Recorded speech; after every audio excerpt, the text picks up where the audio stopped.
Welcome to the Talk and Chatter experience, powered by Gasoline Alley Harley Davidson.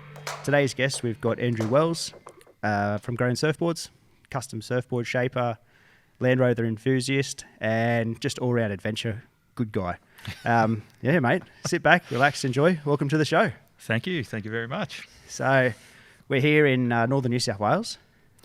Yep. Where are we? Where are we based? At the moment, we're in the Adventure Garage workshop, which is in Ballina. So I've probably been in here for just under a year now, I think. So I've got a shaping bay set up at home in Lennox Head and needed a bit of space for some Land Rover collections workshop area. So we've set up the Adventure Garage in Ballina. Yeah, awesome. And this is my second or third time here. What really got you into Rovers to start with? I'm not too sure. Initially, I think I've put it back to I grew up down in Geelong in Victoria. My nan had a farm, so as a kid we always were hanging around out on the farm, and she always had a heap of old cars. We'd go out feeding the cows hanging out of the back of the cars, and essentially, at 8, 9, 10 years old, we were all sort of driving the cars at some point through the paddock. Turns out it was an old Rover, but I really got into them. I bought my first one probably about 5 years ago now, and it was a later model. It was a 2008 Defender. It's sitting just over here, getting a little bit of a rebirth at the moment.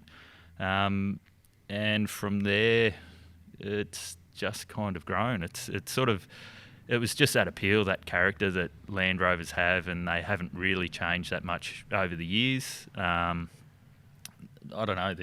There's just something about them. I think enthusiasts just, Land Rovers dig their claws into you, and once they have, you're gone. Yeah, it's a pretty funny thing, and I think we're connected through like a huge network of different people now. Yep. But when we first met through obviously Instagram, but it was like I don't know, it was like a Tinder app. It was like, this guy likes surfboards, motorcycles, and Land Rovers. It's like, mate, this is the perfect recipe. This is the coolest dude ever. And now we went away to an event last year at events and that, and now we get to know you more and more, and we've worked together on a few different projects and stuff. And yeah, your love for Rovers is. I don't know if it's love or addiction. If you ask my wife, it's addiction. Yeah, right. It's full. Even I'll admit it's full blown addiction. Yeah. I can't go past them. If there's one for sale, I find it very hard not to start negotiating on it. But yeah, I don't know. I actually don't know what it is. They're not the world's most reliable car. They're very capable. They always need a lot of work. So I think at the moment I've got about 8 sitting in various places tucked away, and it's sort of every time I want to go and drive one, I've got to do something to it to get it going. So the plan is to eventually work through all of them, have them so that they're a little more reliable and had all the bits and pieces fixed on them. But yeah, they're just good fun. Like when you're driving one, I don't know. It's a bit of a feeling you get. Like I just love it. You've actually got to sit there and drive the thing. It's not comfortable. It's not. You can't really have a conversation in the car with someone next to you. But that's part of the charm of it all. So they're not secure. No, not at all secure. You can break into them fairly easily. Half of them don't even have locks on the doors. So. But look, we took, when I bought my first one, we then did a road trip down to Tassie with the family. So we towed a camper trailer, drove from Lennox all the way down the east coast, chucked it on the ferry, and then did the full lap around Tassie. And like as a family, we just had an absolute ball. And I think part of the charm was we were doing it in a landy, and you drive in a landy, and everywhere you go, it catches people's attention, and you end up finding Land Rover enthusiasts sort of come out of the woodwork and all of a sudden want to come and have a chat, and you know, it's just good fun. Yeah, I think they've got character, haven't they? They've got like a certain character. That's it. It's just a little bit of character, and you know, you drive it down the street and it turns heads, and like, you know, not that I ever thought that I'd enjoy it, but you drive down the street and you see all the guys just start turning around and, oh, you know, that looks pretty cool. And I find I do it myself. I can't, if I see a Land Rover, I pretty much stop down tools and just watch it go past me. It's, Just admire it. Just admire it. Yeah, it's a very strange thing, and I think Land Cruisers are starting to get in the same sort of world of that. Yeah. Like they sold millions of them, but they're getting this sort of obscurity sort of thing going where people are just loving them. And yeah, they're sort of getting that cult following, comeback kind of thing. It's it's a bizarre thing, but for me, it just kind of feels normal, and it's my wife thinks it's not quite so normal, but you know, it's one of my obsessions. You got to have them.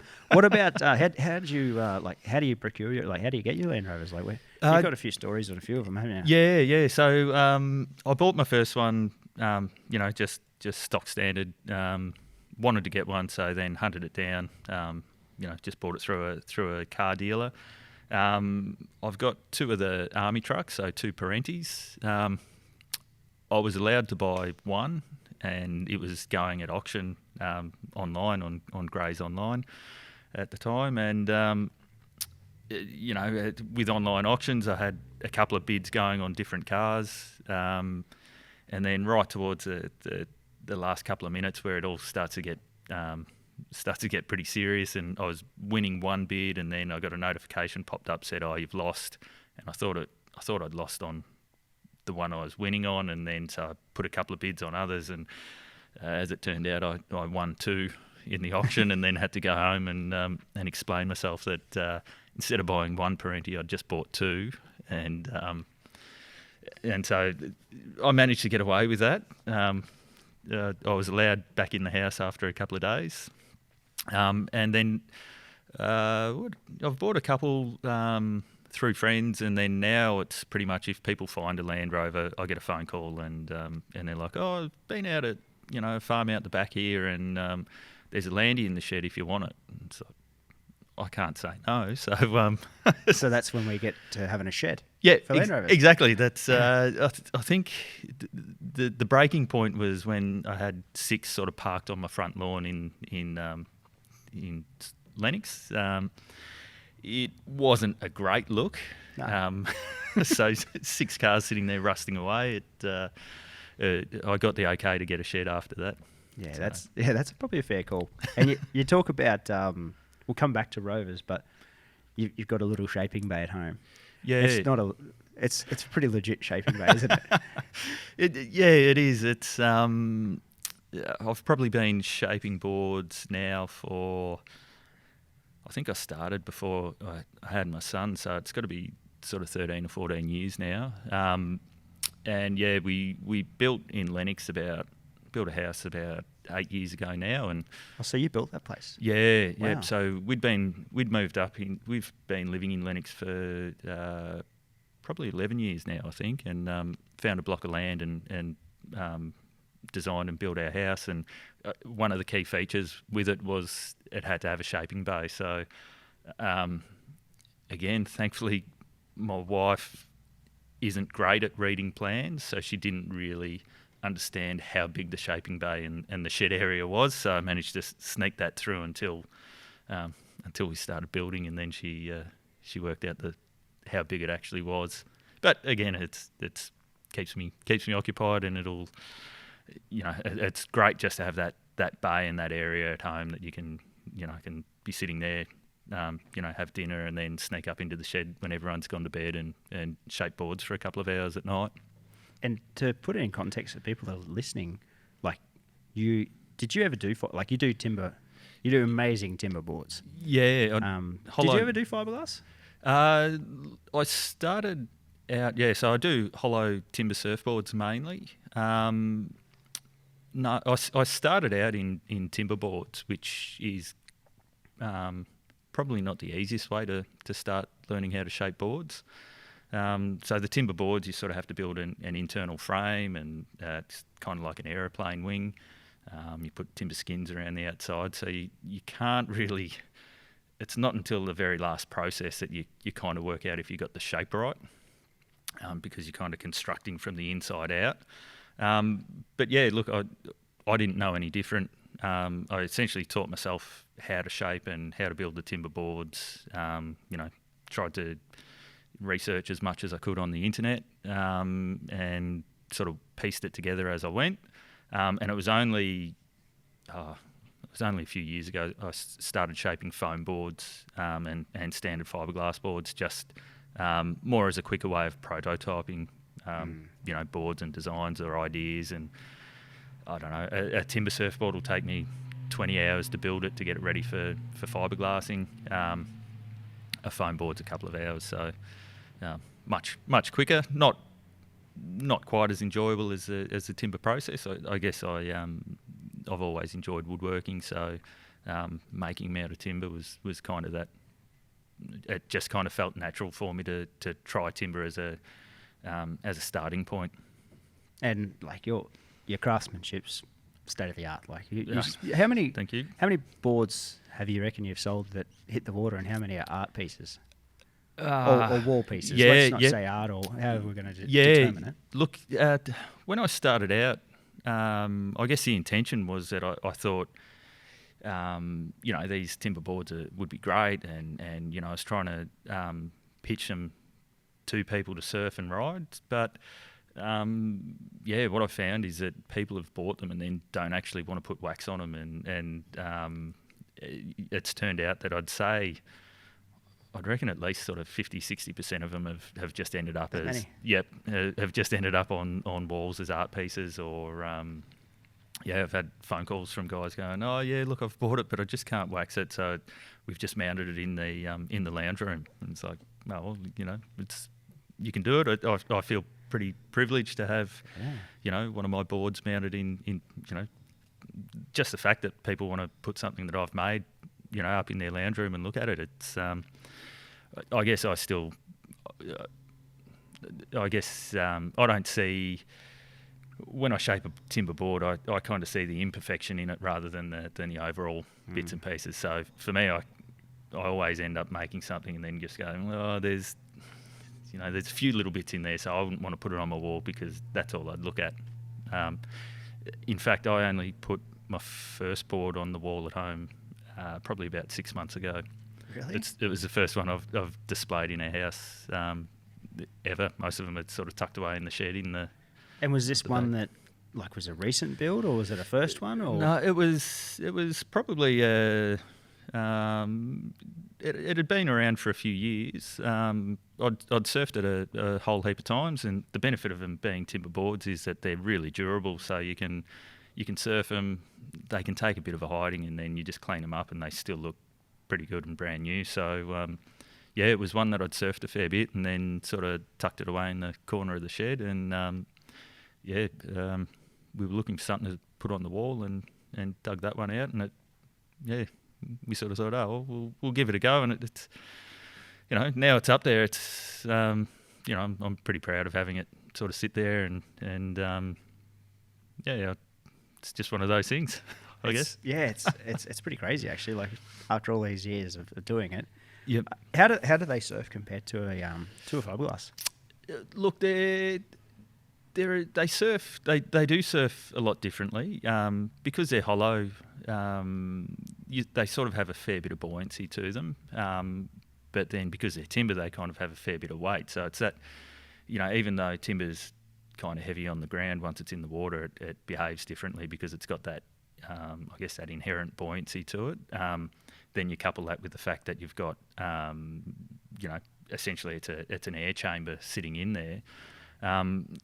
So when you surf them, they have that little bit of extra weight to them, which tends to give them a lot more momentum. So you sort of change your surfing style a little bit, but they're really good fun. You can pick up a waves fairly early and easily, and then once you start surfing and riding with it, you're riding with a lot more momentum. So it's a lot. I guess you sort of describe it as a little bit more fluid and drawn out turns and surfing rather than, it's hard to surf them aggressively and whip them around and hit the lip. And so as I shaped more and more boards and surfed them more often, it started to tailor the shape of boards that I started to make and enjoyed riding, purely because it was,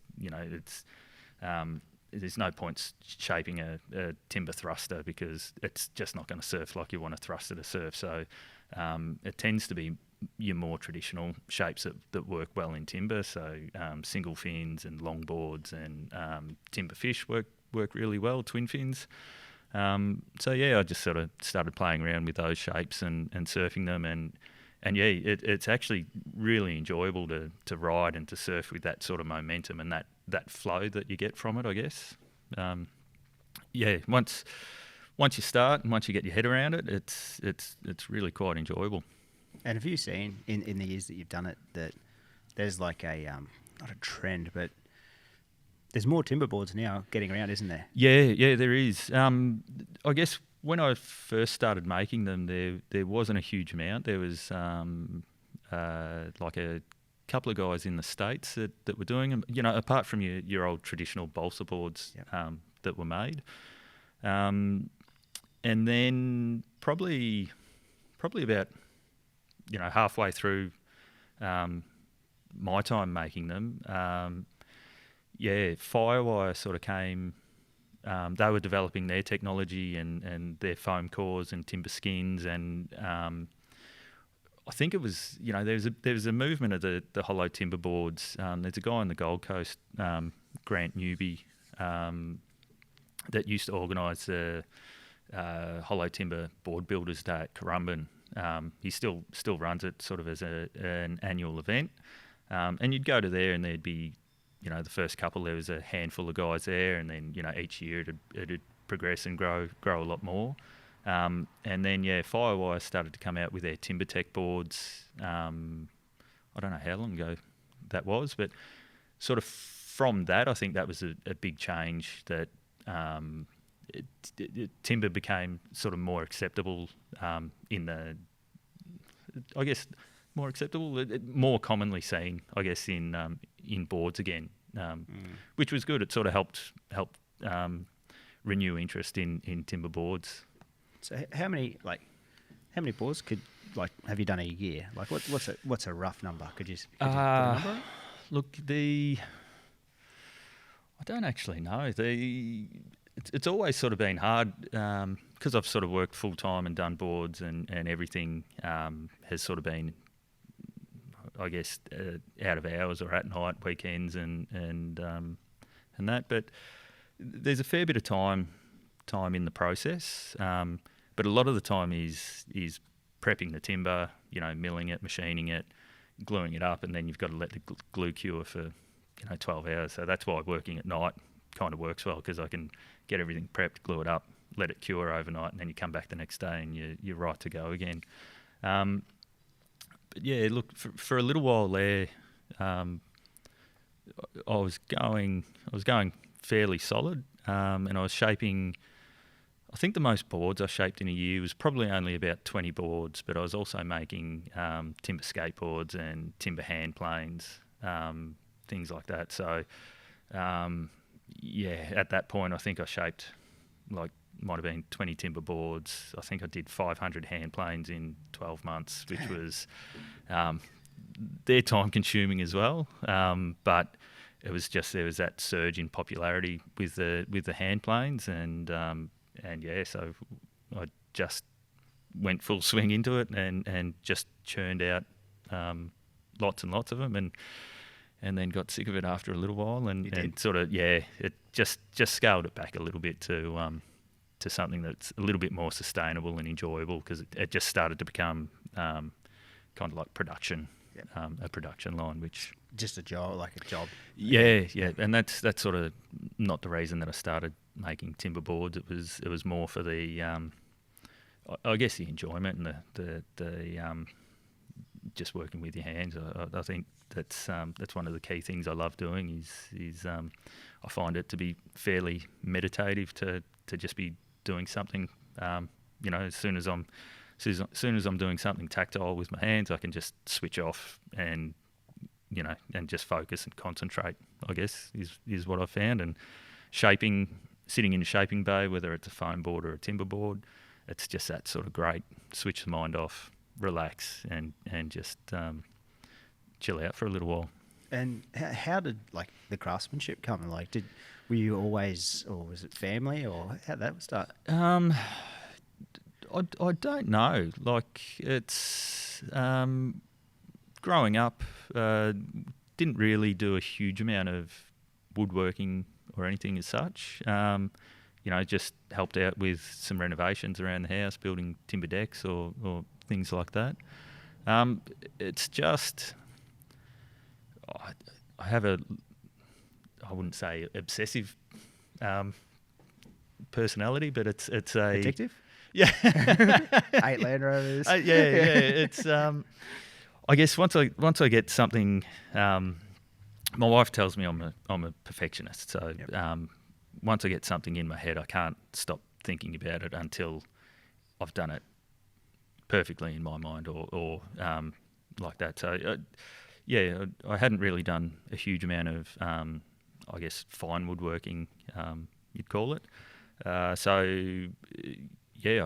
just sort of taught myself as I went. I always sit here and think, if I had a little bit more time, I'd love to actually go and do, a woodworking course or a furniture making course or something like that. I think the way that I do it is still pretty coarse and rugged, but I'm sure there's a lot of refinement I can put into it. But look, I've managed to learn over time from friends and people who have helped me along the way, just to refine my skills a little bit here and there. And balance out being a dad, having a Land Rover business, shaping boards, a full-time job, wanting to surf and ride motorcycles.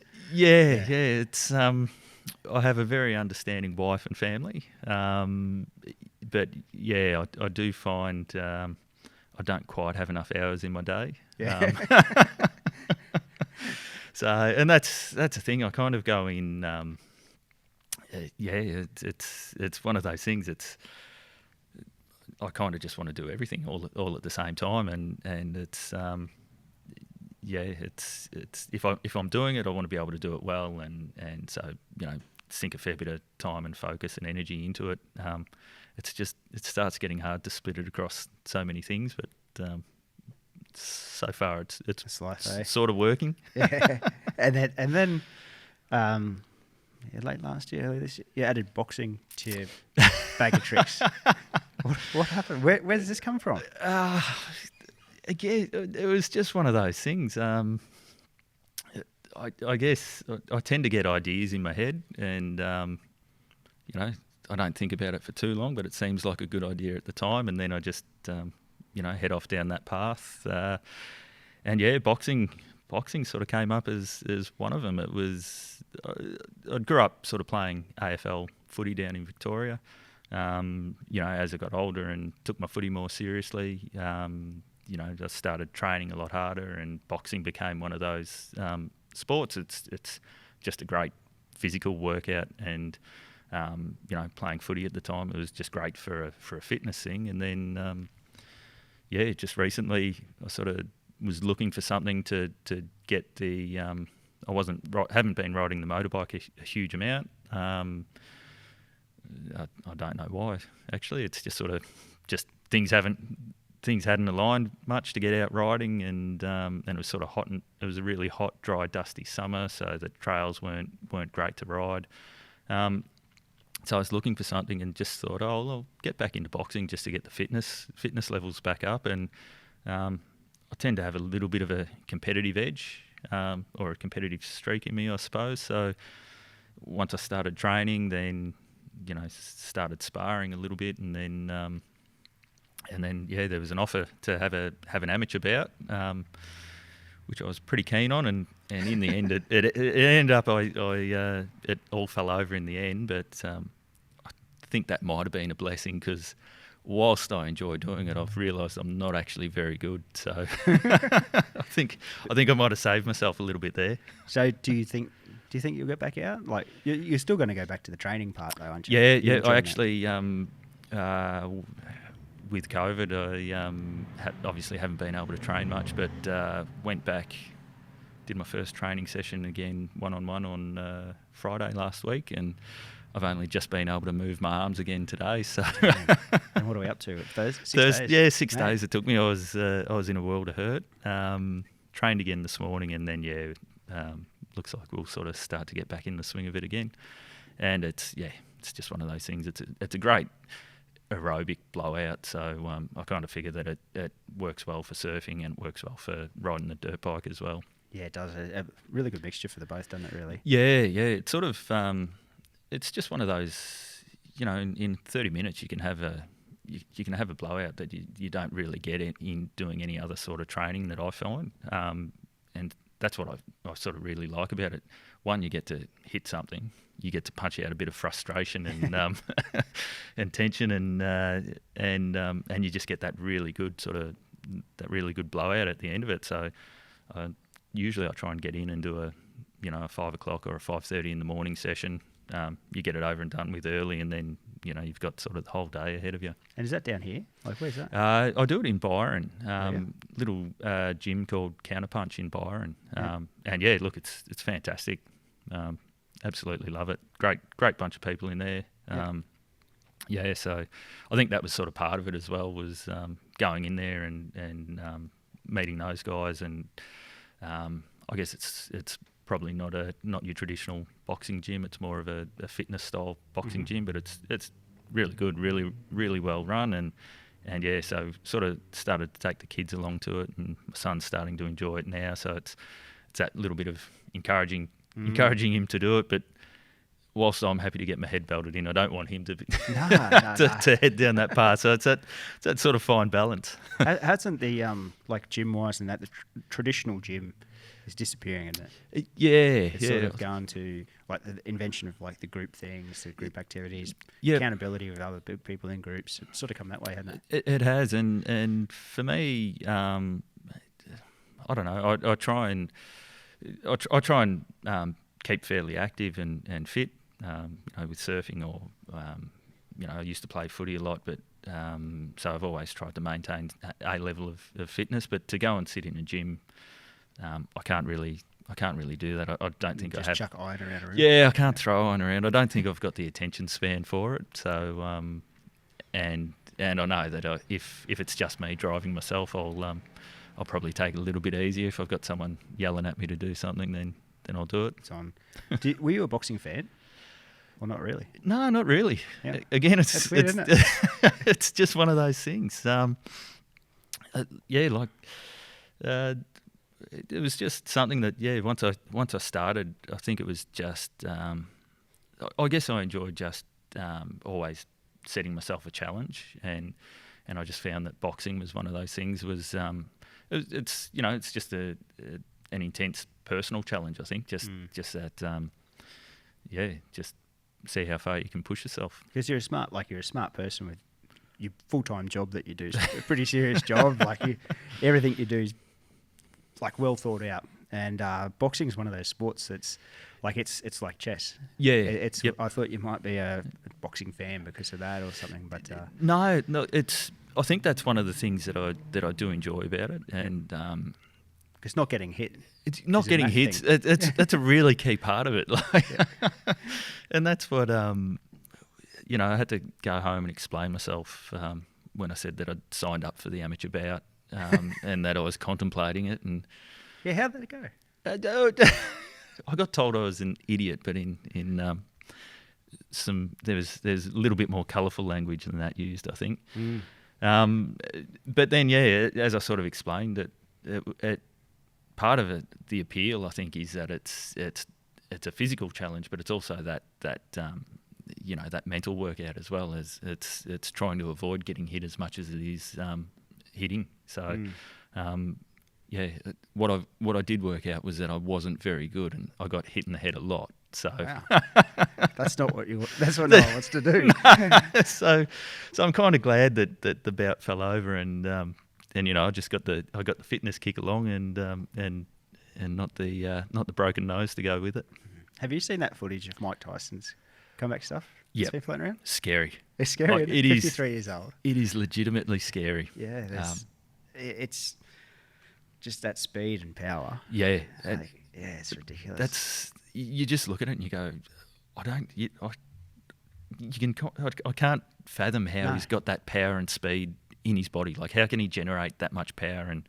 And he was dormant for so long too. Like, you look at him on the Hangover movies and that. Yep. He was.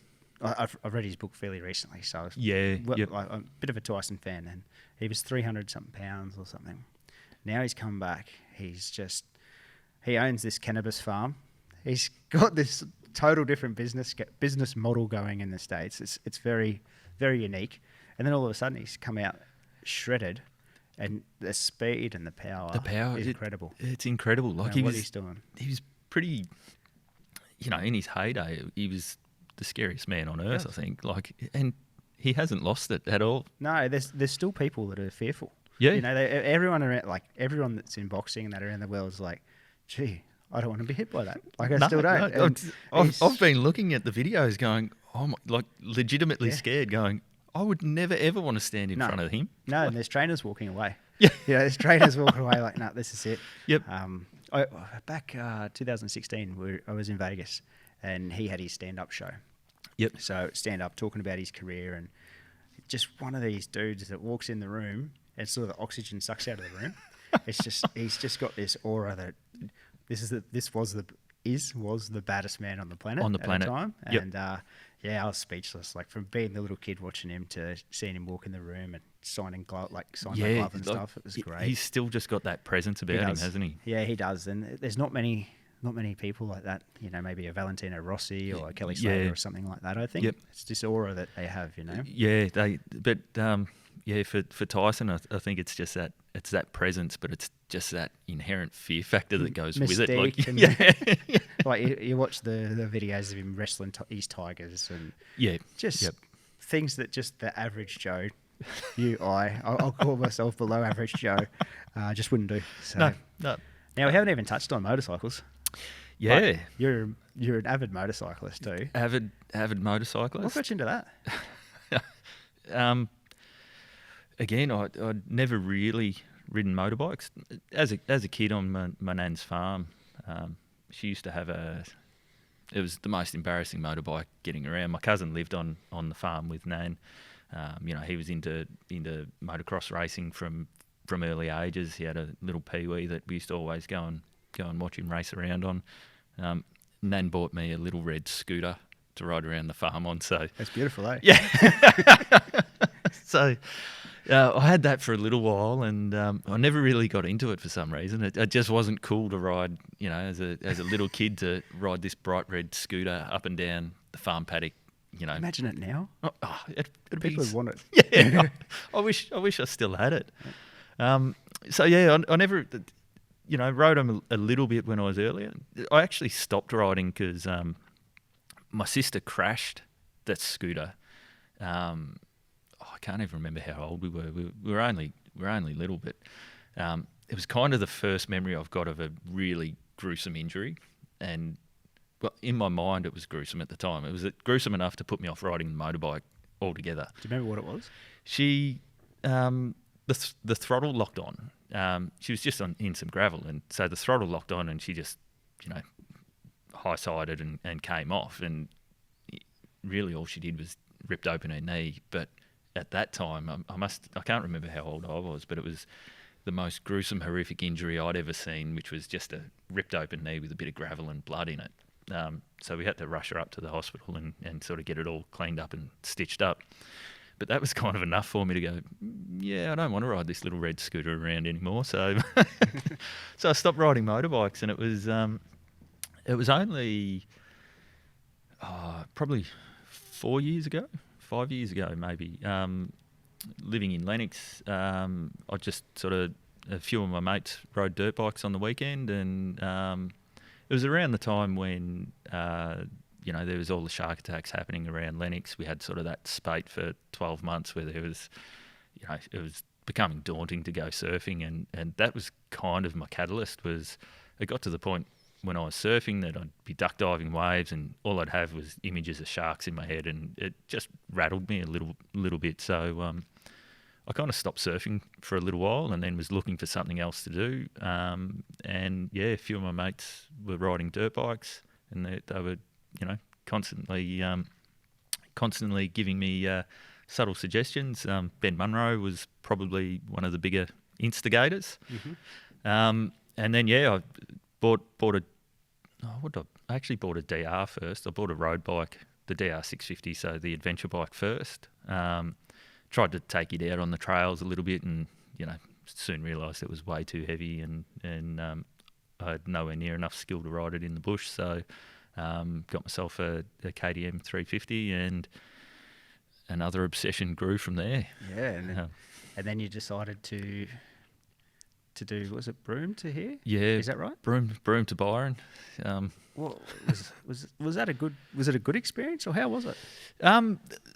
Was there tough times? Yeah, it was absolutely brutal. Was it, what bike was this on? This was on the DR. So I hung on to the DR, just kind of, actually, I think it was Ben Munro had planted the seed in my mind as well about. He's good at that, isn't he?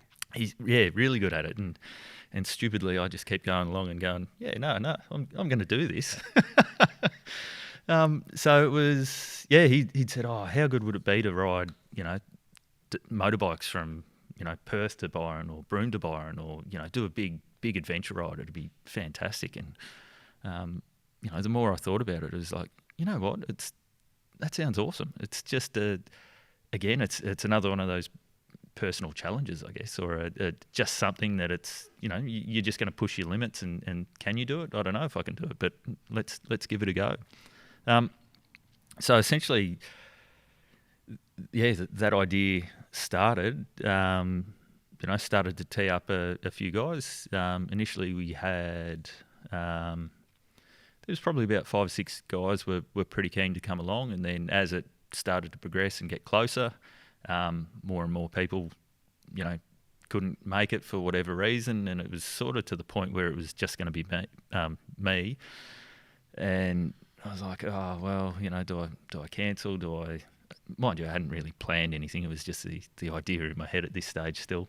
And I'm like, well, maybe I won't do it. And then I met another guy via Instagram, who's a landy obsessed guy.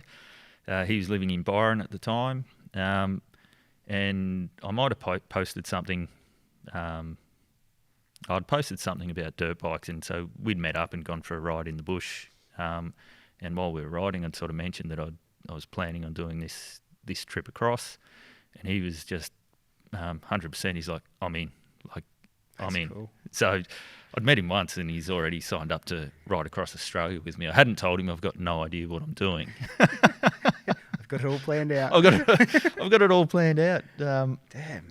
And so Paul, it ended up just being Paul and I. So we bought a couple of bikes. Paul ended up moving back down to Victoria. So I think our planning consisted of about 3 or 4 phone calls to talk about bike setup and what are you packing? Have you got this? No, trying to work out our toolkits. And then, we ended up, shipped the bikes over to Broome. We flew over, met the bikes in Broome, and then had a very loose plan to ride from Broome back to Byron. The most sort of homework we'd really done was I'd gotten out a map and kind of mapped out our fuel stops and worked out, the maximum distance we had between fuel stations, and then worked out if we could get there on the capacity of our fuel tanks, and so we ended up, I think the maximum we had to drive was 550 kilometres, I think, between stops, so we had enough fuel to get through those just. So what's a DR good for? Is that with a big tank? Yeah, so that was a DR with a big tank, and we were carrying a 10-litre fuel sack with us as well on the back. Really? So there was there was a couple of times I had to lay the DR over on the ground to get the last dregs of fuel out and over into the into the carby, and then it was sort of just Yep. surging coming into a couple of towns. But yeah, looking back, it was probably one of the most challenging things I think I've ever done, but also one of the most enjoyable. I don't know, you just can't explain it. Essentially it was Paul and I, unassisted, and just riding through the middle of Australia. It was phenomenal. Like, we'd be sitting there. We did the Gibb River Road and all of those, sort of went up through the Kimberleys and went everywhere that you possibly can up through there. But we're sitting along at 100 kilometres, I'll say, that we were doing through those dirt roads, just the two of us, side by side, plumes of red dust trailing out behind us, and you're riding through some of the most incredible country that you've ever seen, and we'd just be sort of sitting there, like, skipping along the corrugations and just looking at each other going, like, how good is this? We're just in the middle of nowhere, nothing but the motorbikes. Didn't have any plans. It was just like, wake up in the morning, let's ride. Like, off we'd go. There'd be a swimming hole, and it's like, let's go and have a look up there. And so we'd detour up there for the day and come back down and keep riding. And we sort of had enough supplies to sort of get us through a few days, and water was kind of the key thing, so we carried water sacks with us as well. So yeah, like, overall it was an absolutely incredible experience. Kind of getting itchy feet to do another one. Haven't quite told the family that it's happening. But it's I guess it's one of those things. It's personally, I find I get drawn. I've sort of got that urge to want to do those, challenging, adventures, or do something and push myself to the. I think it's that stretching yourself beyond your comfort zone. I don't enjoy doing it, but I'm always happier on the backside if I've tried to do something I've never done before, or push myself beyond where I think I can sort of go to. But it's kind of that delicate balance of you have there's this urge to want to go out and adventure and explore, and as soon as I leave home, I'm homesick again, and I miss the family, and it's like, it's just that perpetual state of being torn from wanting to go out and adventure and wanting to stay home and hang out with the family. So hopefully, as the kids get a bit older, they can start to join in and come along on a few of these kinds of adventures. Why does that happen, you reckon? Is it something, do you feel in yourself that it's like, for me, probably the last 5 years, that's happened more than ever? Is that something for you as well? Yeah, I've noticed it has been. I don't actually know what it is, but the more I sort of, I don't know, is it that we're getting older and wiser maybe? But the more you sort of sit back, I tend to sit back and think about it a lot more, and it's kind of sort of that trip was eye-opening in the sense that everywhere we'd ride, we'd kind of, we'd two blokes on motorbikes would pull into a campsite in the middle of nowhere. There'd be a few grey nomads, but as soon as we'd pull up, we'd become the instant celebrities of the campsite. Like, all the old guys would be coming out of their couple of $100,000 off-road caravans with plasma screen TVs outside, and camping's changed, hasn't it? Camping's changed. But they'd come over, and the consistent thing that they were telling Paul and I was, oh mate, we wish we had done this when we were younger. I always thought I'd do something like this, that kind of an adventure. I love my motorbikes, or I love doing this. Always, it's good to see people out doing it, and that just kind of, we just kept hearing it, and it's like, oh, you know what? Like, we were talking about it at night, and we're going, we kind of do everything backwards. We work hard through the prime of our years, and then you sort of, at retirement age, you're kind of too old to do a lot of the enjoyable things. So I guess that's I kind of think about that a lot more, and it's like, well, the kids are young and they're at home, so now's probably the better time to be trying to do a little bit more of that adventurous stuff and get them out, explore a little bit more, and just, I don't know, try and squeeze a little bit more out of life, I suppose. Yeah, 100%. Hey, so what else happened? Like, so you went Broome, Kimberley's. Yep. And then what, through Alice Spree? Like, what yeah. happened then? So the plan was we were kind of doomed from the start a little bit. So is his name Paul? Paul. So is he like an adventurer guy, or is he going into this with a bit of an idea, or how'd that work? I think he had a little bit more of an idea. Okay. He had a bit more of a hiking. Paul's a great motorbike rider. He's probably ridden bikes a lot more than I have, and he's done a fair bit of hiking and camping and that sort of thing. So he's probably a fair bit savvier on the the logistics of camping and adventuring a bit more than I was. I don't know if he quite knew that I had a very loose plan and no real idea. But if he didn't, he discovered it within the first couple of days. Really? Yeah. So we got to Broome,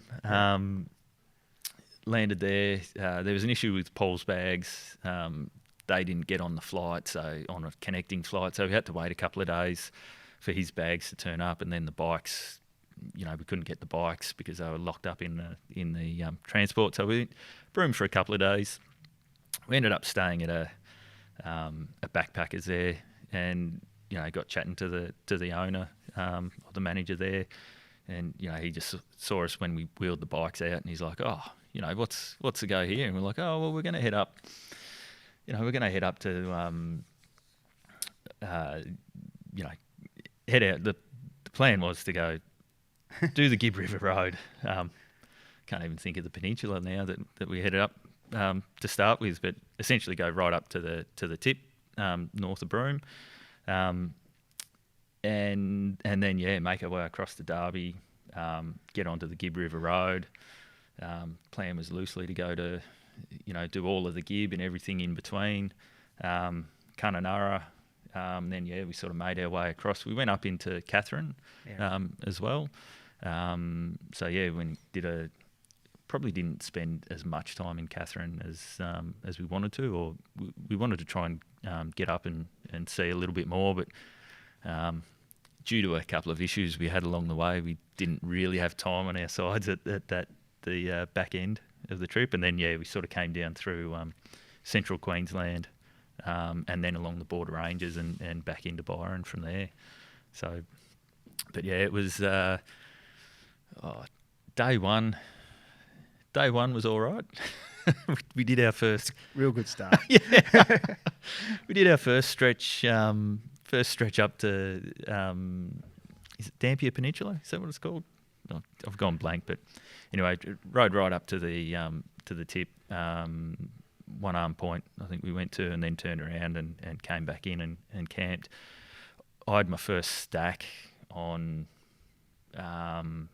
just on dusk coming into the campsite, just a big heavy bike in soft sand, and so I binned it, managed to trap my knee under the bike, and sort of by the time we got into the camp, Paul was already sort of a fair bit ahead, so by the time we got in there, my knee was the size of a watermelon, and it was just torn and bruised and bashed around a little bit, but that wasn't too bad.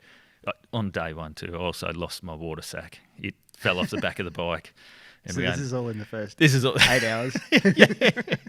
I think I lost the water sack at about 3 hours in. Did you know? No. How far did you get? We probably had to turn around and ride back about 50 or 60 Ks, I think. Yeah, so it wasn't sand? In sand, yeah. It wasn't too bad, but it was a good solid hour's worth of riding. Soft sand, corrugations. Fantastic. And it just managed to vibrate itself off the back of the bike somehow. That's a learning curve thing, isn't it? Never lost anything off the bike after that. Everything was strapped down, triple checked, tightened, super tightened. Thankfully, though, the sack had fallen off in the middle of the road and had been driven over by 5 cars that came along behind us. And it was full, but somehow it didn't pop. Wow. Which I was very thankful about, because I kind of would have been screwed otherwise. No water supply for the rest of the trip. But yeah, day one we went into camp. I'd sort of stuffed my knee, so that was good, hobbling around. And then day two, we were coming out, and we just sort of had I had a paper map, and then we had a little the Hammer map on my phone, and we were sort of having a look, and there was a little, there's the main road back down, sort of, which takes you back into Broome, or there was a little, on the Hammer map, there was a little four-wheel drive track that cut across and, put us out onto the highway towards, a bit closer towards Derby. We just went, oh, well, it's on the map, it's got to be a track, so let's take it. We're adventurers now. Yeah, we're adventurers now, and we turned off the road and started heading down, and it's like, nice big wide open track, and a little bit hadn't been used that much by the looks of it. And then as we sort of went along, it crept in, and it crept in, and it crept in, and then we were kind of like, oh, and then there'd be a log across the road or a tree over, and on the bikes it's hit it, pop the log, and then we sort of flying along, and then all of a sudden there was a bit of a washout, and so we dropped down into the washout, and then slowly get our way back up. And as we're going, it's like it's getting less and less road-like, and there was ended up there was trees down everywhere. Like, so no one's passed this area for a long time. No one's been through there for ages, but we'd kind of done a couple of crossings where we just sort of hit some washouts and jumped over them, and then looking back, you're kind of like, we can't get back up that. Like, there's no way known we're going to get our bikes. I couldn't get the DR back up that. And, it was a big, steep sort of cutout section, because up there, each year they just come and grade the roads out, and it just cuts deeper and deeper and deeper. So you still got these big vertical sides. So we're down this old rutted out track, which in wet season just forms a river bed, basically. And it just kept getting worse and worse and worse. I think it was a 100 and something kilometre little detour. Might not have even been that. It might have been 70 kilometres. And it took us, there was that many trees over the road. The sand was that deep in between them. I think it took us something like 5 hours to travel 15 Ks on the bikes. And it was brutal. Like, my knee was already killing me. I dropped the bike about 20 more times at least. And in the end, I actually burnt the clutch out. Day two, clutch completely gone. So, clutch completely gone. We're partway down this track, middle of nowhere, no phone reception. Yeah. And in the end, we had to scull drag the bikes up out of this little washout bit, try and tramp down some grass and set up camp for the night. I'd cooked myself, so it was 5 o'clock in the afternoon. I collapsed with heat exhaustion and set my tent up and went to bed, basically. In the middle of nowhere. It was pretty random. Paul, thankfully, managed to play around with the bike and get a little bit more play and squeeze the last little bit that we could out of the clutch. So then in the morning, we sort of took off, and we realised that the clutch, I could only get enough out of it so that if I wasn't in super soft sand, I had enough there that I could keep the wheel turning. I had to take off in second gear and just go, basically, and just ride it along. Just had to keep the momentum up, if I slowed it down at all, and there was no clutch to use, but it'd just stall and die. And so in the end, Paul had to ride ahead, and we had to bush bash through. There's the spear grass up there. It's like 6 foot high, so you can't see anything.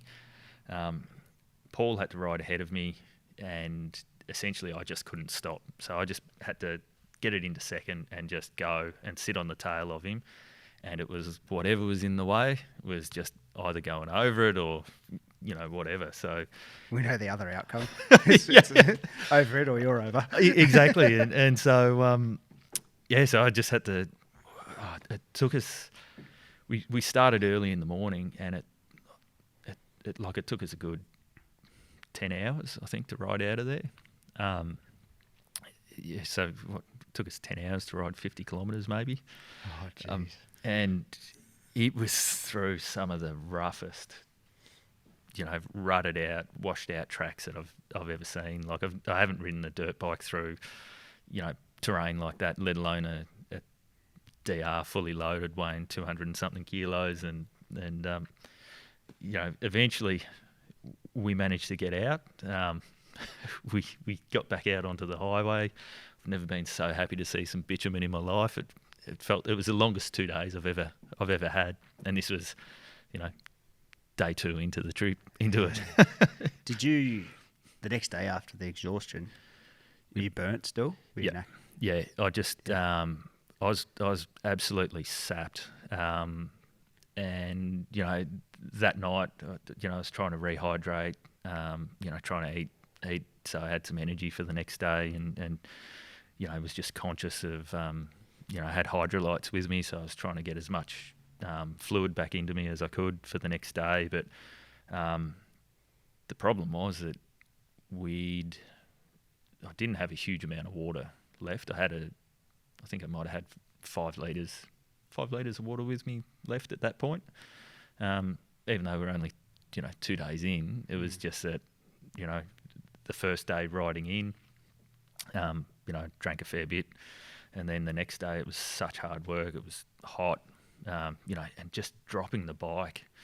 We were that exhausted, and the sand was that soft and deep that we'd go along and we'd hit deep sections of sand, and Paul would be able to get through. He was riding a Husky 501. So a little bit lighter and a bit more nimble than I was. But we just hit a deep section and the bike would just stop again, and then we'd have to skull drag it back out onto some hard ground again to get it going. But it was hitting the point that I'd hit a soft section, it'd stop. We'd just have to go and lay down for a little while, or we'd skull drag it out, and then we'd have to lay down for 40 minutes and recuperate, because it's, we're in the gear because the spear grass was like nailing us, so it was getting us through all our riding gear, and then we'd have to go and drag it off, find a bit of shade, lay down, get our energy, go again, and it took us a little while. Needless to say, like 2 days later, we've rolled back into the backpackers where we were staying, or where we departed from, and the guy there had, given us a big send-off and said, enjoy So you went back to the start? Yeah, we went back to the start. 2 days later, he's heard the bikes come in, and he stuck his head out, and he's like, oh, this doesn't look good. Damn. I looked like I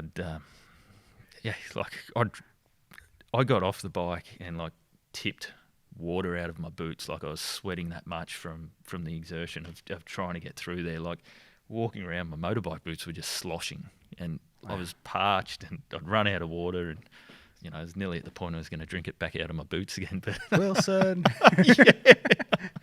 that was it, and that was so that was by day 3. We were back at the backpackers and in Broome, and had to get a new clutch in, and that took a week. So you stayed there for a week? Stayed at the backpackers for a week. Yeah. So eventually we got it in, got back on our way, took off straight through to Derby, and then out onto the Gib. And yeah, like a lot of the riding through there was just incredible. Like sort of by that stage, my knee had, a week in Broome, not doing any riding, my knee had sort of settled down. Yeah, it was probably quite beneficial. I had some pretty awesome bruising going on from, halfway up my calf to halfway up my hamstring was just black. But yeah, it was the swelling had gone down, and so I was able to get around a bit better, which was good. And yeah, so we took off. We had a lot of good riding right the way through. We went up. Where'd we go? Man, I'm having a blank on we went up to the waterfalls right up north. It was incredible. Like take up to like Kununurra. Before Kununurra. I should remember all of this stuff. I obviously haven't been out there. It's been too long since I did it. Oh man, I can't even think of what the name is. That's going to annoy me now. But we rode up. Nah, I've got to work out what that name is. Bear with me, Mick. Yeah, no worries. What an experience, though. Oh, it was incredible. But so for Paul, when you just got back to, was there any like not rivalry, but what did he say when you just went back to the backpackers? Like, here's a week. I've got to sit here for a week. Yeah, here's a week that he was just kind of stuck there. Like, what could he do? We couldn't do anything. Like we were going absolutely insane. And every single person that you'd talk to would be like, the 501's going to do the clutch. Yeah. No one's going to think a DR's going to do the clutch. You know? Everywhere, anything really for that matter. Everywhere we went, it's like the reliable DR or the 501. The Husky's going to have all the issues. Yep. Yeah, no. Sorry, Husky, but I know. But DR 650 is DR 650. That's the whole point. I thought, well, we'll grab that. I'll grab that, and that's a perfect adventure bike. Yep. So yeah, and it was the road up to Columbaroo was where we were going, and then out off to the falls up there. But we rode up there, pulled up into camp one night up there. So, again, I had my second stack on the road coming into camp that night. So official riding day, what are we up to? Probably a 5er? Yeah, probably day 5. Okay. Yep. So 2 stacks in 5 days. Fell over again, did the same knee, drove it into the gravel.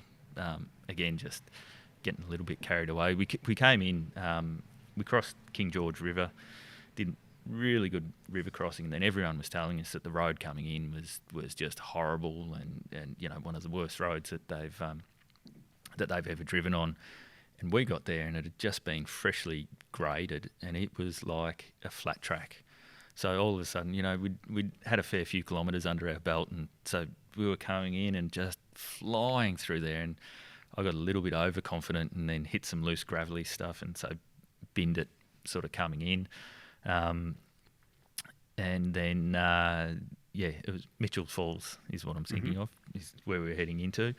And so ended up, Paul was a fair bit ahead of me, but we were running out of light, so it was starting to get dark. There was a bushfire that was starting to come through, and so we could sort of see the smoke coming and getting dark and, everything working against me. Paul was a fair bit ahead of me. I've binned it, knew that I hurt my knee again, pulled the bike up, the handlebars were twisted, and I'm like, there was nothing around that I could even use to try and straighten them. I couldn't put much pressure on my knee, so then I've ridden the last bit, with twisted handlebars, just trying to get in there before dark. And we got there eventually, set up camp for the night, and then middle of the night, Paul got up, went to the toilet. He's come back in. So we had our tents, but he's asleep, and I hear this, Andrew, you awake? I'm like, I am now, mate. What's going on? He goes, I think I just kicked a stick. And I'm like, thinking, kicked a stick? And he goes, or I got bitten by a snake. I'm like, all right, I'm awake. And he's called me, so I've crawled out, middle of the night, grabbed my torch. He's like, have a look at the top of my foot. Do you reckon that's a snake bite, or have I kicked a stick? And I've had a look, and sure enough, there's 2 perfect puncture marks right in the top of his foot. And I'm like, all right. I'm like, mate, I think you might have kicked a stick. I'll go and have a look. And I'm in the bush trying to see if there's a snake around. There's no sticks anywhere near the path he's just walked on. And so lo and behold, he's been bitten by a snake in the middle of the night. He's like, what do we do? I'm like, well, there's a chopper. There's the chopper base down the road there where they run the scenic flights over the falls from.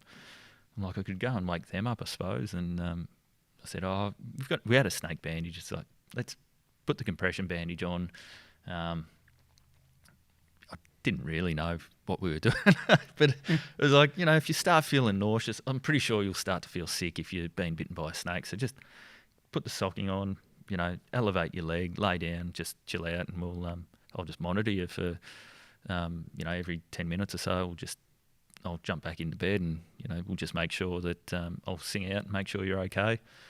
And I think I checked about 2 or 3 times, and then started snoring, and Paul didn't sleep at all, but was documenting every couple of minutes that he still felt all right. And thankfully, he didn't get any symptoms, so we think it might have been a dry bite or a non-venomous snake or something. But we've woken up in the morning, my knee was just enormous again, and black and bruised, and Paul had been bitten by a snake, so we both sort of hobbled out of our tents in the morning and then gone, all right, let's do the hike into the falls.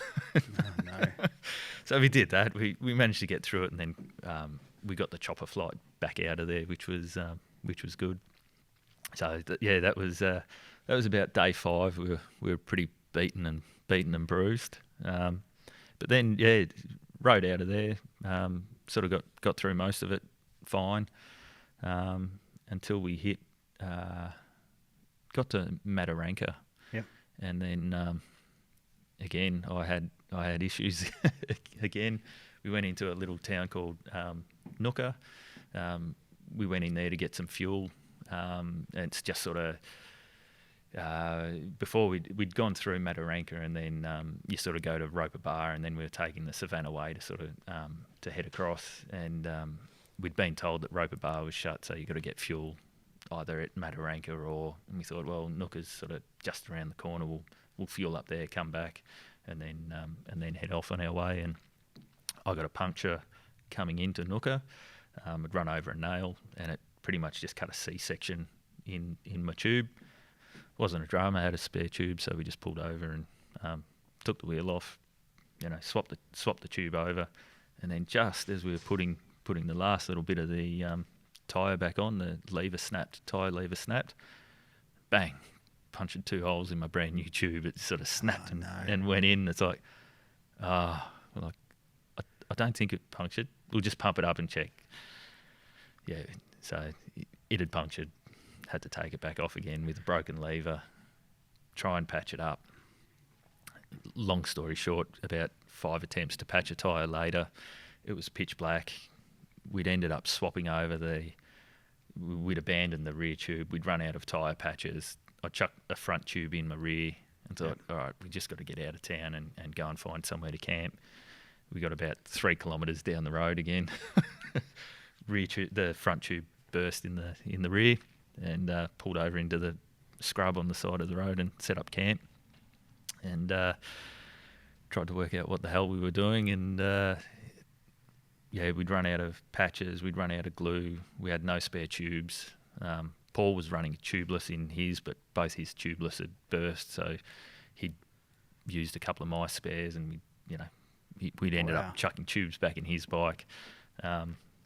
So in the end, Paul's bike was good. Again, we're in the middle of nowhere. My bike's useless. I couldn't get anywhere on it. Parked it off in the side, and Paul had to do a quick 400-kilometre ride back to Katherine to get to the bike shop. It was a Saturday morning, I think, so he had to get to Katherine before lunchtime. And the road out to Roper Bar's pretty shit. Like, it was corrugated, it was gravelly, it's gnarly. You tested yourself, didn't you? Tested ourselves. So he had to do the 400k return trip, and I had patchy signal on my phone sitting out where we were, and I'm like, mate, I'll just sit here and I'll wait. So parked up on the side of the road for the day and sat there. Paul rang me about 11:30. He'd just pulled into Katherine, got to the bike shop. He rings me up. He goes, "No, they're shut. They were closed for the day. There was a funeral or something, so they were normally open till lunchtime, but they were shut." So it was a Saturday. He's in Katherine. I'm 400 kilometres away on the side of the road in the middle of nowhere, and sort of sitting there going, what do we do now? It's like, I managed to get a hold of a tow truck out of Mataranka. Oh, so he wasn't joking. No, Real deal. yep, real deal. Initially I thought he was. I'm like, funny guy. Funny man. Yeah, Wow. real funny. He's like, nah, I got nothing. So, yeah, I got an $800 tow truck from to take me. I was about 150 kilometres from Mataranka, I think. So dragged me back into there. Ditched me at the caravan park, or at the station, Mataranka station there, and then we sort of had to stay there until the bike shop opened again in Catherine.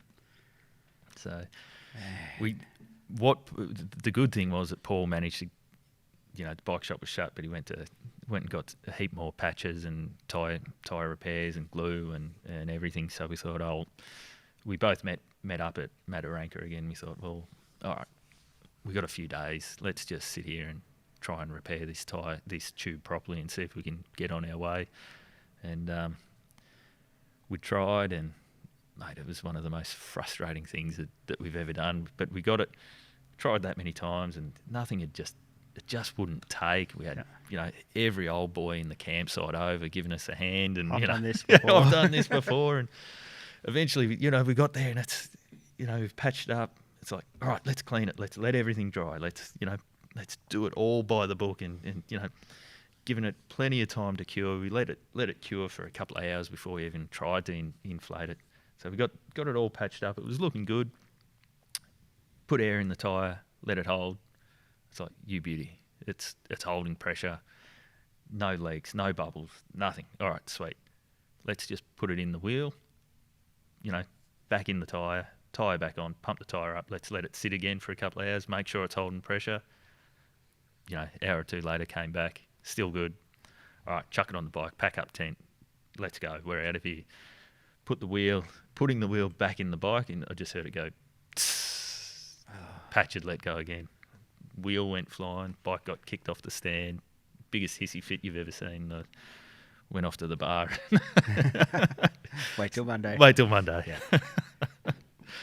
So yeah, that was Patience test. Patience tester. I was a broken man by about that point. This thing, first week and a bit. Yeah, first week and a bit, and I'd, Right. by that point I was really homesick. I was, missing my wife, missing the kids, and I'd spent an entire day sitting on the side of a red dusty road in 35-degree heat. Just there was one or two trees, and I was just sort of shuffling my way around the little shady spot under the tree all day. Every now and then someone had come past out there. It was, Geez, you got some time to think. Haven't you? Absolutely. So where we go from there? So from there, Was it all smooth sailing? It actually was pretty good from there. So Monday morning, I borrowed Paul's bike. I took off, hightailed it back up to Catherine. So it was only, 250 k's or something from Mataranka. I don't know, just a short leisurely drive. So took off at the crack of dawn, got there as soon as the bike shop opened, loaded up, grabbed tubes, repair clamps, new tyre levers, everything we could think of, chucked them all on, hightailed it back down, packed up, and then and then we set off and went back out through the Savannah Way. Sort of awesome riding in through there as well. And then we sort of came down sort of into where we sort of come down through. Sort of came down to beeline into central Queensland. We ended up sort of going through Mount Isa and Longreach, Mount Isa, all the way down through there into the border ranges, and just sort of, it was pretty smooth sailing from there on. It was ended up being a fair bit of highway driving, riding that way. But a 2-week trip, we were about 4 weeks into it, so we were ready to get home. So what was the total? Took us 30 days all up. 3 days. How many k's? We did 7,500 k's total. So it was a lot of time on the bike. There was a lot of bored highway riding towards the last little bit, where especially through central Northern Territory and Queensland.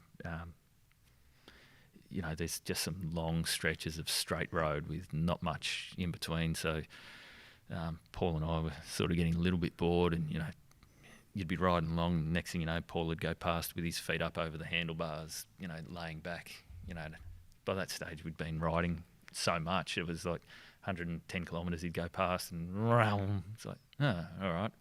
So then I'd sit, What can I do? Yeah, what can I do? Just silly things to pass the times. But it was just an absolute ball.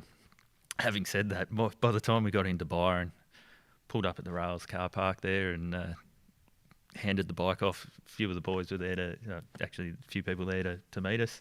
Boys had brought a trailer, bike straight on the trailer, and I don't think I touched it again for about a month or two. Really? It was just like I've had enough of that bike for a little while. What an awesome experience, mate! Really, it was incredible. Like, thankfully, just being able to do it, to experience it, was it kind of seeded that urge to want to do more of it, I guess. And as soon as I finished it, that was it. I wanted to sell the house, pack up everything, and take the family. And we were getting, we're going on an adventure. Kids. We're going on an adventure, kids. Yeah. It's I want to do more of this. Yeah. So when we first started talking about it, you said, "Oh, there's something else I want to do."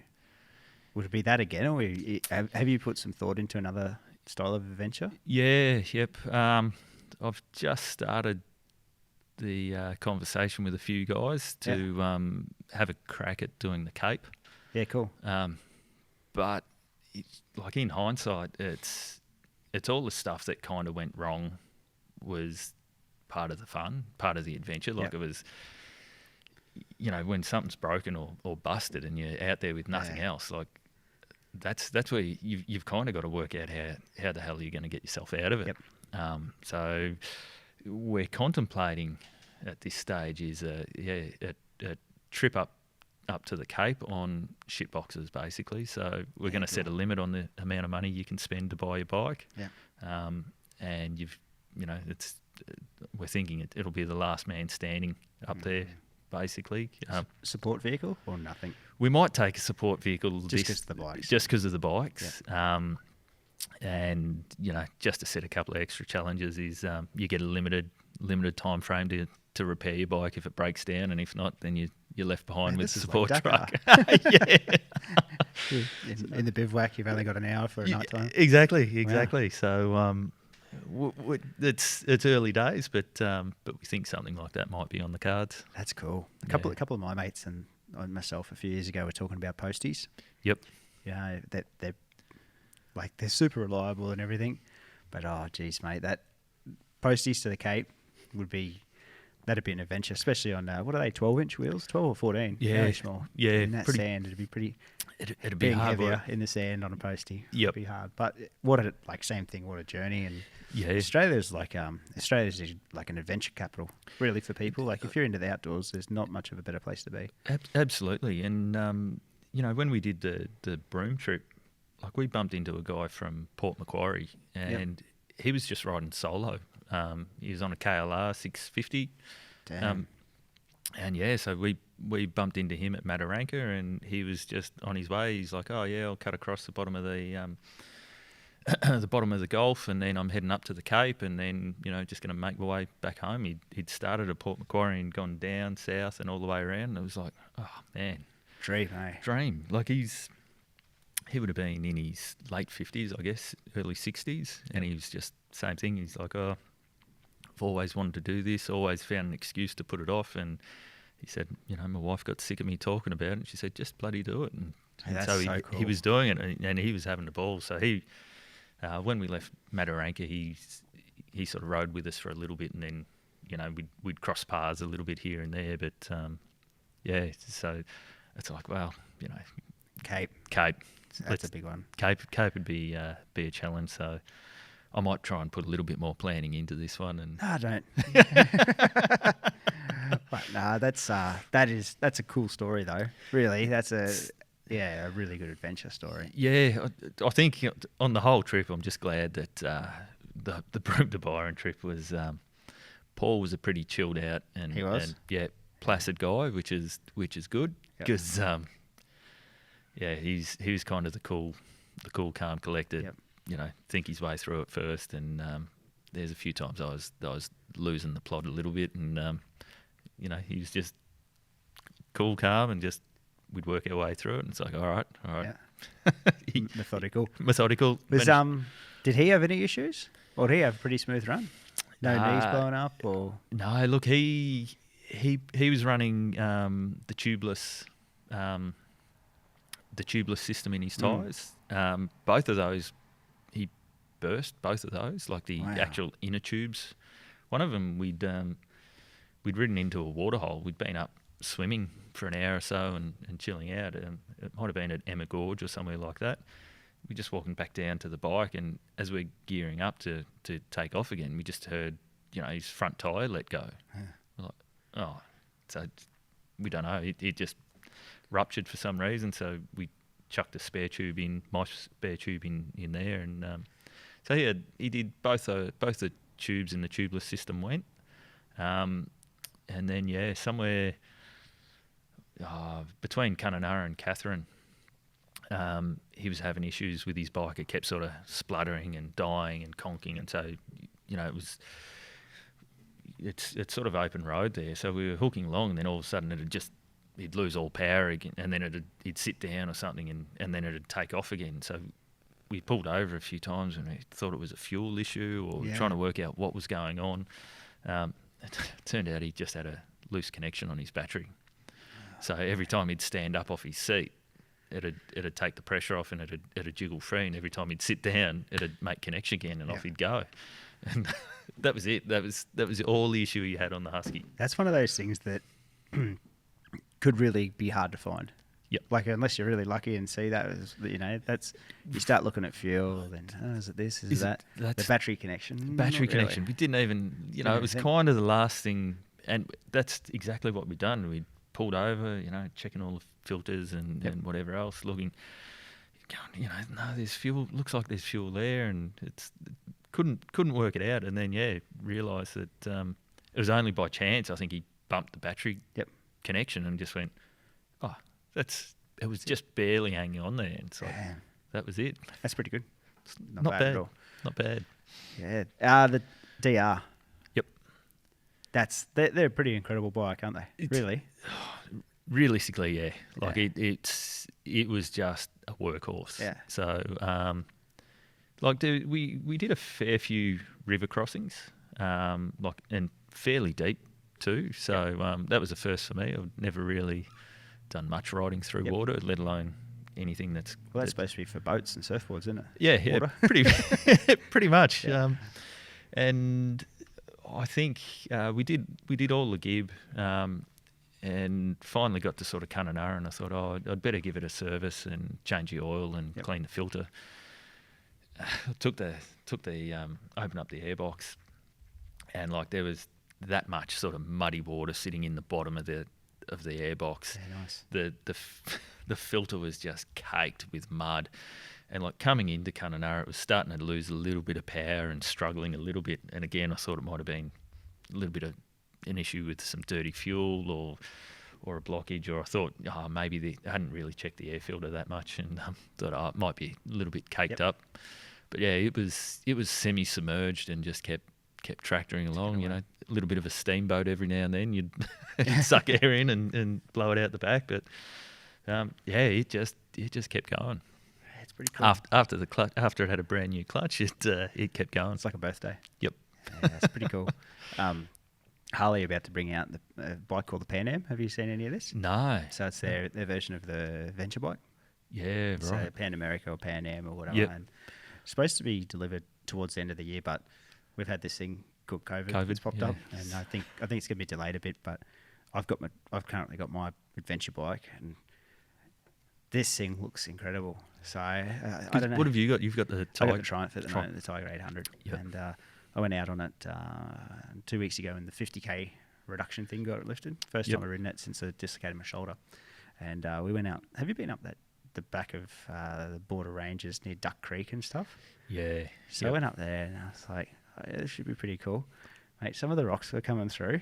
Like, I'm thinking, this thing shouldn't be through here, but it's awesome. Like, adventure riding, I think, is you know, from the road bike background that I've done, the adventure stuff now it's the way to be. It's so much fun. It's one of those things like Especially for our crappy roads. crappy roads. Yeah, Yeah, so- it kind of, and once you do it, it kind of gets into your blood Yep. a little bit, I guess. I'd only ever sort of thought about it just to do that big ride. Yeah. And now it's like, actually, that's, you know, my plan was I'd do the ride, come home, sell the bike. Yep. You know, get myself a road bike or get something, upgrade the dirt bike. But it was like, I just can't part with it. It was a journey. It's been on a journey with me.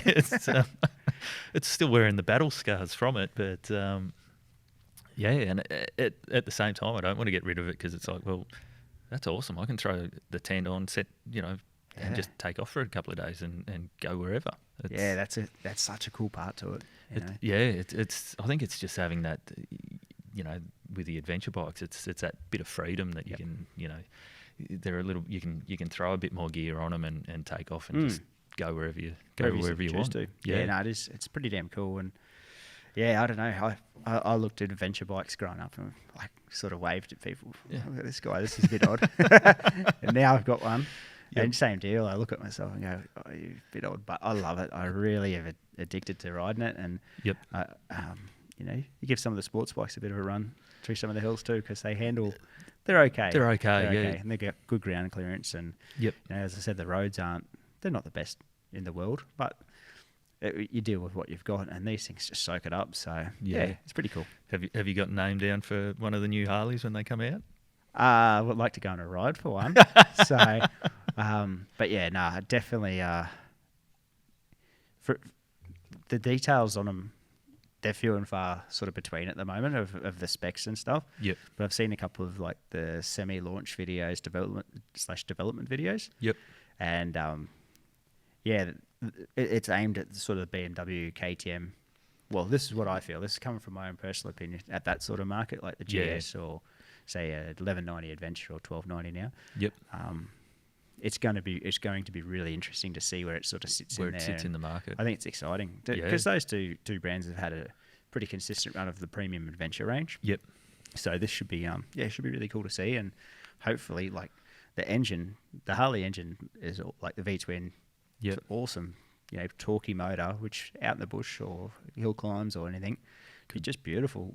Should be. So fingers crossed, it's a good package. I haven't really heard much of them. Be interesting to see them when they when they land. Yeah, so fingers crossed. But yeah, I think it hopefully 2021 they might start to see some come here and be cool to see. So yeah, Absolutely. Goodbye Triumph. So, but it's been good though. But it's one of those things.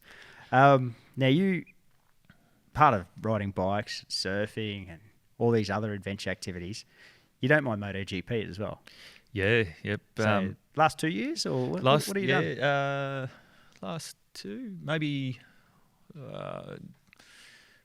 out of the last 3. I think it was. I think we missed a year in between, but and again, like growing up, I never really watched a lot of motorsport. Never really watched a lot of motorbikes or anything, but again, it's just one of those things that once you start riding bikes and you start paying a lot more attention to it, you start to get drawn into it, and then I guess one of the cool things we have is a mate of mine up here, Michael, is pretty well connected with the guys from MotoGP. So he's managed to organise for us to get down there, and we sort of got to hang out with Paul Espargo, Xavi Vierge, and it's just been phenomenal. Look, my son Nick just absolutely loves MotoGP now, but those guys are idols for him, and we went down to Phillip Island last year and took him out surfing.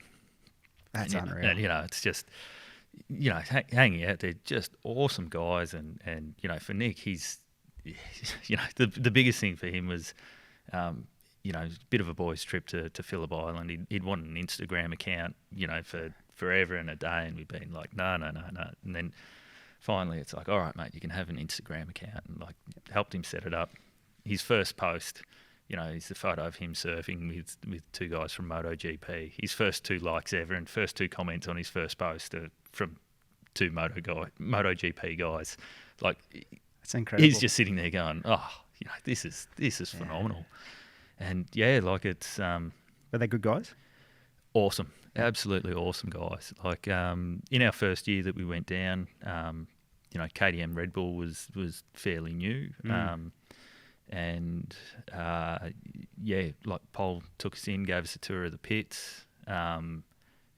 Just never even sort of contemplated that we'd be able to get access, to do that, to go in and see the bikes. Paul's giving us a full tour of his bike and showing us, the whole setup and the computers and how it all works, and it was absolutely mind blowing. And for Nick at the time, he must have been 11, I think, when we went to the first one. And Michael's got him in, so we were in with the who was Charvy riding for at the time.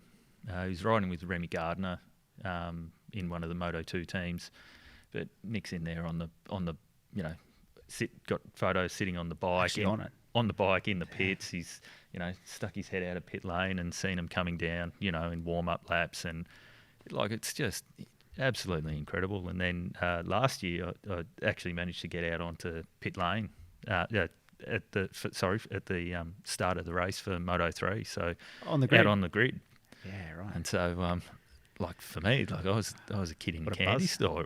That was incredible, just wandering around out on the starting grid. It was it's insane. And somewhere like Phillip Island too, you go down there and it's there's so much motorbike culture and history about it, and it's everybody's there for the same thing, and it's incredible. You get down there, it's such a spectacular spot to sit up, and you've got every element getting thrown at you: rain, sun, wind, hail, sleet. Especially last year. Yeah, last year it was everything, and then you get out there and just the noise of the bikes as they're coming past. So our favourite spot is we go and sit on the inside corner at Lukey Heights there. Yeah. So you see them coming over and pretty much always end up if they're going to come off, they end up into the wall in front of you. And but yeah, it's phenomenal. There's just something about that. It's the noise, it's the smell, it's all your senses. It's all your everything's senses. alive. All your senses are assaulted at the same time. It's hard to, for people that haven't been to MotoGP. Yep. It's just so hard to describe. It's just motorbikes going around. No, there's just so much. And Phillip Island. Yep. You're on an island, so anyone that's there is there for one reason. It's to go to the motorcycle racing. Yep. Or see Valentino Rossi or Marc Marquez, even if they don't like the bikes, the characters and the personalities. It's incredible. It's phenomenal, and to be honest, I didn't ever think I'd really follow MotoGP or be that excited. If you had told me 10 years ago that I'd be looking forward each year to going to Phillip Island, it's locked in on the calendar. I've got to be there. What I do. Yep, it's like we're going. It's a bit of a boys' trip. For me and my son, and a few of our other mates, sort of go there. There was some very loose talk last year that I think there's a couple of the guys from Byron at the Ducati shop there that ride down. Mm-hmm. So they ride down each year, but there's rumours that there is a way of getting there all the way on dirt. So that's pretty cool. That could take us a week or so to get down there, but twist the wrist. Yeah. That's a that could cool be thing. a challenge. Now, I don't know if I heard it through you or one of the other guys from down here. Was there something that happened in the surf? Can this be said or not? It depends on which story. Did someone nearly get stitches? Maybe not stitches, but was there an incident in the surf? Down at Phillip Island? Yep. Yeah. Can we talk about this? I think so. It's all fresh now. It's all happened. It's all happened. Everyone still rode. Yeah. No, everyone still rode. There was, Yeah, there was a couple of near misses Yep. with surfboards and people, but no, thankfully there wasn't actually. I don't think there was a proper collision, but it was A near miss. it was a very close near miss. Wow. So would have taken a little bit of explaining if. Oh, no. Yeah, because even like when I got told that you're out surfing Wednesday or Thursday, or Yeah, it was just yep. before, I was like, really? Like I thought everyone would be, not wrapped in cotton wool, but fairly close to it. Fairly close to it, Yeah. and that's Apart from patting koalas and stuff. yeah, exactly Press doing stuff. doing the The usual press stuff photo and that. Yeah. op shoots. I kind of thought the same thing, Yeah. but yeah, I think there's quite a few guys out. Fair few of the riders out surfing, and cool. yeah. So the couple of days leading, where they don't really have too much practice or much to do, it's they're there a few days before the race starts, so perfect opportunity, and yeah, it's good fun. So now we kind of look forward to getting there earlier than it's the race is kind of the bit at the back end, and it's like it's all the fun stuff beforehand, sort of hanging out and taking the guys surfing. Such a cool town. Cows is just one of the best. It's awesome. Yep. I grew up in Victoria, and never really went over to Phillip Island at all when I lived Really? there. Yep. Yep. It was always just too far around the bay for me. Yeah, fair enough. And yeah, looking back now, having been down there, it's like it's phenomenal. Oh, Like, it's just beautiful. great yeah. little stretch of the coast. And some of the surf, like on the back end of it, some of the surf spots are Yeah, second to none. Really. Yeah, and that was it. I started surfing when I was in Geelong. Down on Surf Coast and around there, and we'd always talk about going over to Woolamai or somewhere to surf there, but it was just always a bit too much of a mission for me. And then having gone there and surfed a few times now, sort of when the GP's on, it's like I should have probably spent a bit done more this. time exploring over this side. So yeah, each year we'll try and get down there for a little bit longer, I think. Yeah, cool. One of the things I wanted to ask you at the start when we were talking about surfing, how'd you get into the surf stuff? Like, did you pick that up? Like, you're playing AFL, which is sort of a fun mix. Did you surf at that time? No, I didn't. So I grew up in the country in Victoria. So I was born in Geelong originally, and then we moved to regional Vic, moved to Myrtleford essentially, which is awesome dirt bike riding country. But Timber area, isn't it? Timber area, Yeah, yep. So lots of pine plantations, lots of hills. So pretty, grew up in dirt bike heaven. Yeah. And all I ever wanted to do was surf, but never knew how to surf. It was 4 hours away from the surf, and then as it is, now I look back and go, why wasn't I riding motorbikes when I was living in motorbike heaven? But I started surfing when I started uni. I bought my first surfboard when I was 21. Yeah, right. So just had a couple of mates at uni that surfed, and they were keen to teach me, and I was always keen to give it a go. And again, it was just one of those things that once you start, it gets into your blood and Accelerates. And Yep. and becomes obsessive again. Yeah, that's I cool. guess it's part of my personality. That's cool, mate. That's really, really cool. Yeah. So sort of, I guess I came into surfing fairly late, but it became an obsession there for a while, and it was, I guess, started surfing. It was only probably a couple of years after I'd started surfing that I started shaping the timber boards as well. It was just trying to piece it all together, I guess, how, I wanted to understand more about surfing and how the boards functioned, and so that just kind of sort of led me into shaping, and I enjoyed surfing so much that I wanted to completely immerse myself into every aspect of it, and to shape your first surfboard ever and paddle it out and surf it and it works, and it that was just mind blowing for me at the time. I shaped my first timber board, having never shaped a board before. And if I look back at it now, it's a pretty average looking surfboard, but It still floated. it still floated and it worked and it functioned. And you know, for me, that was just a sort of a whole catalyst for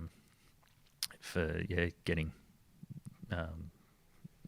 sort of grown surfboards, I guess, off the ground, and you know, fueling that passion for what's it been now? It's 20 odd years, I guess. It's been. Yep. So yeah, It's crazy, mate. it is. Well, where can we find what you're doing online on your socials? What do you got? So at the moment, I've got Grown Surfboards, which is so I think it's just Grown Surfboards on Insta is sort of my my main thing for the timber boards. And then I guess the latest venture is the Adventure Garage, which is on Insta as well. And I guess the whole theme for the Adventure Garage is just trying to tick off all the things that I enjoy. So it's essentially landies, motorbikes, and surfboards. And what like that's where we're at. What is it going to be? Like, are you going to have functions here, or what's the plan? Yeah, look, it's we kind of see it as being a bit of a toy shop, like Cool. an adult's toy shop. Like one that does vehicles and stuff. yeah, exactly. So no, look, I've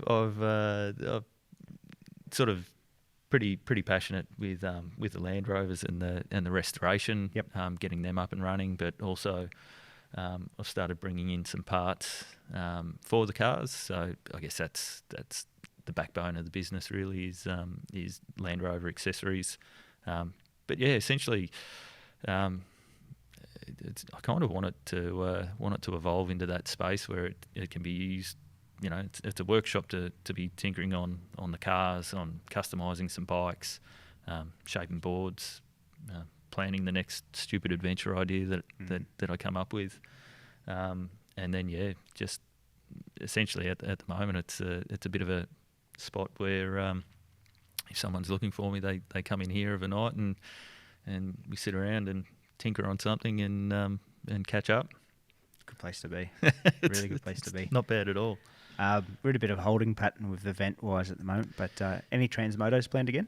Yeah. That's where I've seen you the last few times. Yeah, obviously. last couple of times. Conondale. Yep. I've done Conondale. You going to do it again? Yeah, absolutely. So pretty keen to do Conondale. Wouldn't mind trying to squeeze another Transmoto in. Just don't know if I'm quite up for the 8 hour. One of the good things, probably 2 years ago, must have been. I did Conondale just after I got back from Broome, so fresh. Yeah. Riding fitness was through the roof, and it was one of the most enjoyable Transmotos I've done. Really? Yeah, it was really good. Unfortunately, you know, we go in the 3-man team. I find that, you know, I tend to lose us a couple of spots. Mate of mine, Fish, that rides with us, he regains a couple and holds the spots, and then we've got Rippo on board who you know, Rippo as well. He tends to make ground up for us, and then I come back in and lose us a couple more spots again. Rippo's like one of these dudes that, like, I've known him for 20 plus years. He's good at everything that he sort of touches. Yep. He's just, I don't know. It's frustrating, isn't it? He's like the nicest bloke in history. Yep. And he's just good at everything. Yeah. You know, and the moto side of it, man, road, dirt, whatever, he's awesome. I haven't seen him on the. I've gone out for a couple of road rides with him. Yeah. Haven't seen him race on the road yet. But he's incredible. I could imagine. He's really, just really naturally. Maybe he's not. He's worked at it. Maybe he's worked at it, but he's just. Yeah, good guy. Does everything he sort of touches sort of turns to somewhat gold. So he's a good guy. So that's it. And like for us that Transmoto, you know, last year we were there with Ben Munro and did the ride for Luca. You know, that was just awesome to get that many guys and that many teams in and riding around there. That was that was incredible. So, looking forward to getting out there and doing that again. The thing with that, the Ride for Luca part last year and that sort of group, and I think I said it in the interview that I did for the Ride for Luca part, is it's like you guys, and hopefully myself included, filming it was a bond sort of, it's a real close group, like the whole night, the night before, and that is like, wow, this is we're here for a motorbike ride, but that's part of it. There's a real, there's more to it. It was really interesting. That's it. It's kind of one of the things which I didn't expect, is that there is such a close bond, like in the motorbike community. Having not really grown up in it or experienced it much. You get to an event like that, or you start riding with those groups of guys, and there's like that Ride for Luca, came together with Mel and Ben and everyone that sort of helped pull all that together, and like it's just phenomenal, just a great bunch of guys, and everyone was just there for supporting Ben and Luca and the Munros, but just like it's just a great weekend. It's a great event. Those Transmoto events are so much fun as it is, but to do it with so many groups of really good guys, like it's so I'm hopeful that when they get open again, that we can get back out there and go again. I think the one that they just announced is that one that's pretty close to us here. I think there's the Clarence one or something. Yeah, that should be cool. That looks really, really good. That should be good fun. So, I think. Fingers crossed, anyway, mate. But we've done an hour. What are we on? Hour 50. So that's gone pretty good. But, I didn't think I could talk for that long. Well, mate, you said to me, I don't know if I can talk. I'm like, man, you'll be sweet. You've done heaps of stuff. But once again, thanks. You got anything to say? Mate, I just wanted to say, thank you to you. It's I had to listen to. I mentioned to you before, and listened to your first podcast that you did, and like I was blown away. I was really nervous coming into this. I'm like, I can't talk like. I've probably just waffled on for an hour and a half, but like the first one, it's like, what am I going to talk about? Brian was awesome. Like, there's no doubt, but you've killed it. Absolutely killed it, mate. Thanks, mate. So, so once again, thanks to everyone for listening. And last week, the feedback that we got was awesome. So thank you to everyone. And we'll see you on the end of this episode. Thanks, mate. Thank you. Cheers.